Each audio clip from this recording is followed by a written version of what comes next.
What's up, guys? Thanks so much for checking in with us again today. We are continuing our coverage of the Birthright campaign setting for what was initially second AD&D. Of course, there's been many attempts to port it into subsequent editions, and we'll point you guys towards things like that in the descriptions as we continue our series here. And something that we've again continued to, or we've run since the game or the setting came out, and continue to run in some of our 5th ed campaigns today. But this is part of our series of exploring the different areas initially of the former Anuirean Empire, and then moving on into the other areas on the continent. But this will be a fairly lengthy series, so just to even get through the Anuirean components there. So we're going to start off with the southern coast, which is where many campaigns start, just because it's a little bit easier in some ways to jump right in, and gives you plenty of opportunity to become a ruler without necessarily having too many things to sort of have thrown at you at one time. That being said, it can still be fairly intricate as far as who your allies and enemies really are, and dealing with that, as a lot of these countries are a little bit smaller, but also fairly closely packed together as well. So managing that will certainly be an interesting exercise, as some of these nations also border other sort of non-human threats or larger, more powerful countries, certainly on the military side. So that being said, we're going to take a quick look at the sort of intro of the Southern Marches here, and some of the goings on, and then we'll start with the separate faction or nation videos in subsequent videos here. So the Southern Coast, just from the description here. So, as it says, the sun shines gentle and constant on the southern coast of Anuire. It caresses the waves, dividing the province of Miras from the rest of the region, and it dances upon the Erebanian, a forest that has stolen the hearts of many. This coastal area, the first part of Cerelia settled by humans, boasts some of the oldest culture on the continent, barring, of course, that of the native elves, dwarves, and goblins, which have largely been displaced from where they once were. The region remains one of Cerelia's most civilized and developed today. Unfortunately, the chaos of the 500 years since the death of Michael Roel has destroyed many of the marvels of times long gone, and locals have lost much ancient wisdom and skill, which is what kind of sets the tone for this area today. So, some of the major goings on here, and again, these can be adventure hooks in many different ways, or part larger areas to focus on in a given campaign that you might be running. So, explorers have been seeking and finding ruins more than a millennium old, and emerging from these lost cities with knowledge and treasure. The more superstitious or more prudent people fear that investigating the ancient ruins might disturb a power better left asleep. Some have even gone so far as to post watches around these ruins, set to thrash intruders to ensure that whatever lies beneath remains buried. So that's fairly generic, but you can apply that to various areas of the southern coast here, and even in some areas of the Spiderfell as well, which again we'll be covering in just a bit. But certainly sets the tone for having your adventuring party, whether you're again a ruler or just a common adventurer. Again, there's many different ways to approach and play Birthright, which we've covered in other videos. But that being said, it certainly sets the tone for whatever you're, or however you're playing the game, to want to potentially go and investigate, just to potentially find some ancient knowledge or other powerful things like artifacts and stuff like that. Moving on, the Book of Days, kept under lock and key at the Imperial Conservatory in the city of Anuire, holds the secrets of the heavens and earth, some say. Many have died to possess this book, reputedly the most powerful arcane tome in Cerelia.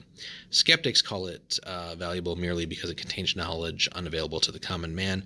No other book can equal it, but it's been stolen.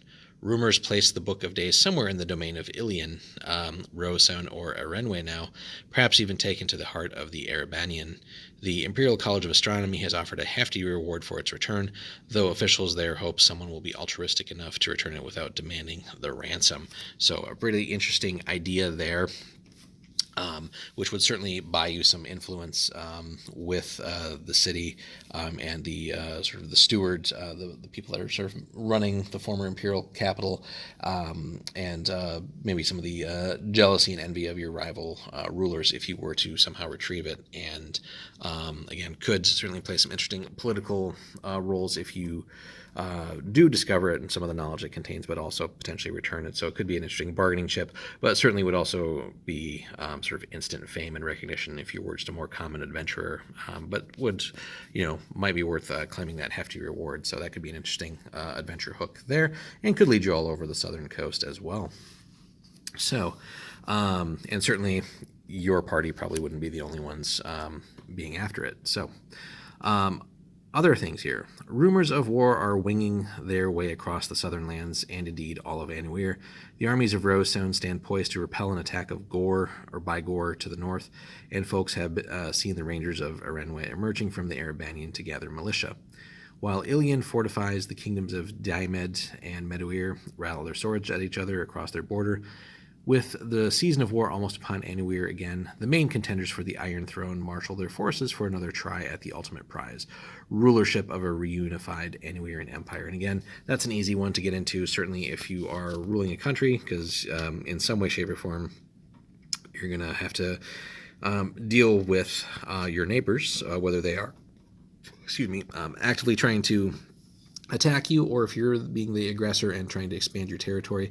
So there's all kinds of opportunity there. But that being said, that's also a way for the casual adventurer to start making their way and growing their fame. So, whether you're like become mercenaries or a mercenary captain or something like that, there's all kinds of opportunity in war as well. And that your travels might take you beyond the southern coast there, depending on what's going on.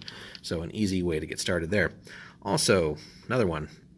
Bandits in Diomed have started harrying caravans bound for other kingdoms, though Hyrule Dime, probably mispronouncing that, we'll have to get that right too. I think DM, Baron of Diomed, has sent out numerous patrols to intercept these bandits. His soldiers have found nothing. Could these patrols actually belong to the bandit king's forces as well as the barons? Perhaps there are no bandits, simply caravaneers who want their goods for themselves. Or maybe the one robbing the caravans is the mysterious wizard living in the southern mountains. So all kinds of potential there, and that really more centrally focuses on Diomed. So certainly your neighbors could be a little bit irritated with you there if caravans aren't making it to their destination. So that might cause you some political flack or economic flack from your neighbors, but there's opportunity for adventurers there to also find out what's really going on. So lots of different levels to approach that as a hook. Moving on. Lately, Meduir has faced some trouble from the spider, stirring again in the Spiderfell after decades of quiet. Small bands of gnolls have crept from the wood to burn nearby settings of humans or to pillage crops in Caerwell. Slaughtered bodies have been found in the smoking ruins of farmhouses, and parties of foresters have vanished with no trace. Whether this spells the beginning of a war or simply a tactic to lure Gore and Rosestone into relaxing their border watch along the Spiderfell, it still means trouble for the struggling theocracy of Meduir. So that's that small country there. Again, we'll cover them shortly, but interesting ideas going on there. So as a smaller country sandwiched between some of your larger neighbors here, especially with Diomed wanting to reclaim former territories here, that certainly throws another level of stress onto you as the ruler if you're playing that way. But again, as an adventurer, it's an easy hook to get people interested in saving some common folk and potentially having to deal with the spider, which is, again, we'll cover the Anshe in separate videos and the countries or their territories as well. But certainly a very easy sort of big bad guy to pit your adventurers against. All right, moving on. Last couple here. According to new reports, ships regularly unload scores of warriors on the shores of the Erebanian in Rosestone and Erenwe. If true, the story means that some unknown power is violating the traditional neutrality of the Erebanian. And again, that's one of the larger rivers there. We'll show that in just a minute. So is it an Anuirean kingdom or one from another part of Cerelia? The trespassers might even be shiploads of fighters from the ancient southern lands.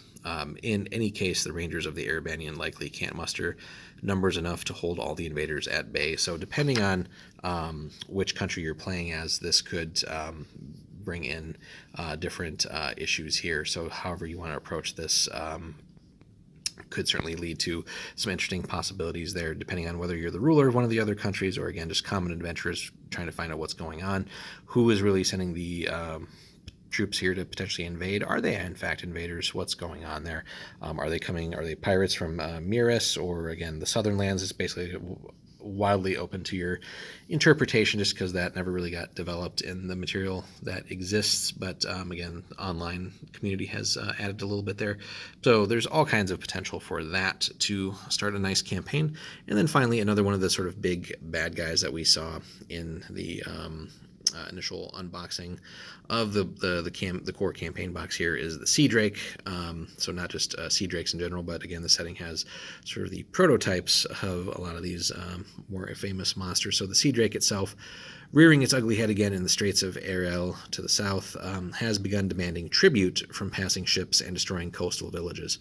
Strangely, it has been leaving the pirates of Miris alone, allowing these humans to claim their own bounty. So there's some interesting things going on there, which could certainly be investigated. So, whether you're playing the countries here or Miris itself, you might be getting accused by your continental neighbors here of somehow controlling it, which will bring you some unwanted attention potentially. So lots of interesting adventure hooks and campaign hooks there. And again, whether you're approaching this as a ruler of a country or other type of holding or just a common adventurer, so many interesting things to get you started here with the Southern Coast. So there's no shortage of potential adventure hooks or anything to get you started there, guys. So that is our quick overview of the Southern Coast, and then we'll start jumping into the countries here in turn. Thanks so much for stopping by, guys. Let us know in the comments too. If you've played in this area, if you've run campaigns, what are your thoughts on the Southern Coast?